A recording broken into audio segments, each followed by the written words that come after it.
భక్తివన్న ప్రేక్షకులకు శుభోదయం. 10/6/2025 స్వస్తి శ్రీ చాంద్రమాన విశ్వావసునామ సంవత్సరం, ఉత్తరాయణం, గ్రీష్మ ఋతువు, జ్యేష్ఠమాసం, శుక్లపక్ష చతుర్దశి, మంగళవారం. చతుర్దశి ఉదయం 10:47 వరకు. నక్షత్రం అనురాధ నక్షత్రం సాయంత్రం 5:44 వరకు ఉంది. వర్జన్ రాత్రి 11:49 నుండి 1:34 వరకు. దుర్ముహూర్తాలు ఉదయం 8:04 నుండి 8:56 వరకు.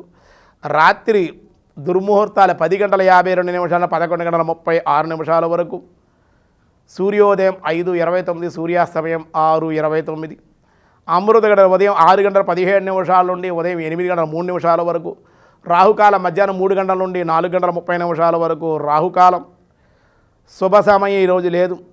గురుమౌఢ్యమి రాత్రి 2:37 గురుమౌఢ్యం ప్రారంభమవుతోంది. గురుమూఢం మాట అండి. అలాగే సిద్ధియోగం మధ్యాహ్నం 1:57 చాలా మంచిది. ఈ టైంలో ఏదైనా అనుకుంటే సిద్ధిస్తుంది. వని ఉదయం 10:47, భద్రకరణం రాత్రి 11:37. ఈరోజు చతుర్దశి మంగళవారం. సాధారణమైన వ్యవహారాలకి అనుకూలం. రేపే ఏరువాక పౌర్ణమి, వ్యవసాయ పనులకి చాలా విశేషం. ఉపవాసాలకి, చంద్రుని ఆరాధించడానికి కూడా రేపు విశేషమైన రోజుగా చెప్పడం జరుగుతుంది. ఈరోజు దినారంభ చక్రాన్ని బట్టి ముందుగా మేషరాశి. మేషరాశి వారికి ఈరోజు ఉద్యోగ విషయాల్లో పై అధికారులతో ఒత్తిళ్ళు, స్థానచలనము, మానసిక అశాంతి. వృషభ రాశి ఉద్యోగ సమస్యల పరిష్కారం, నిరుద్యోగుల శుభవార్తలు, ఉన్నత ఉద్యోగ లాభాలు. మిథున రాశి వృత్తి ఉద్యోగాల్లో లాభం, కార్యసిద్ధి. కర్కాటక రాశి బంధుమిత్రుల సంగమము, శుభకార్య లాభాలు. సింహరాశి ఉద్యోగంలో మానసిక ప్రశాంతత, అనుకున్న లక్ష్య సాధన, రుణాలు మంజూరవుట. కన్యారాశి ద్రవ్యలాభం, ధనలాభం, స్త్రీ మనోల్లాసం, శుభకార్య ప్రాప్తి. తులారాశి కోర్టు విషయాల్లో చర్చలు, మానసిక ఆందోళన.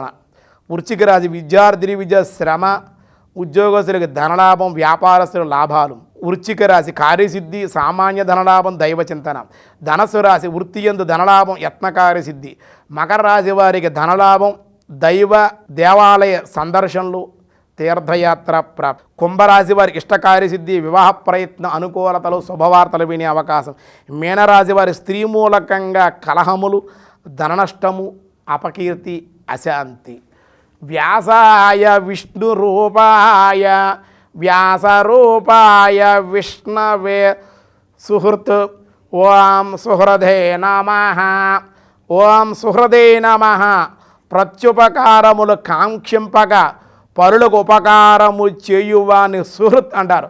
చాలామంది ఉపకారం చేస్తారు, దానాలు చేస్తారు, ధర్మాలు చేస్తారు, మళ్ళీ వెనక్కి లాగేసుకుంటారు. నేనే ఉపకారం చేస్తే 10 మందికి చెప్పుకుంటారు. అలా చేయకూడదు.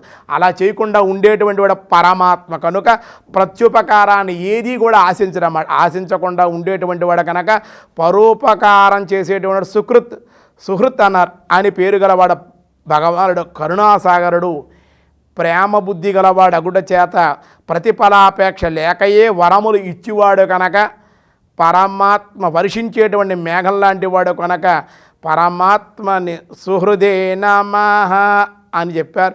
మిగతా విషయాలు రేపు చూద్దాం. ఈరోజు స్వస్తి.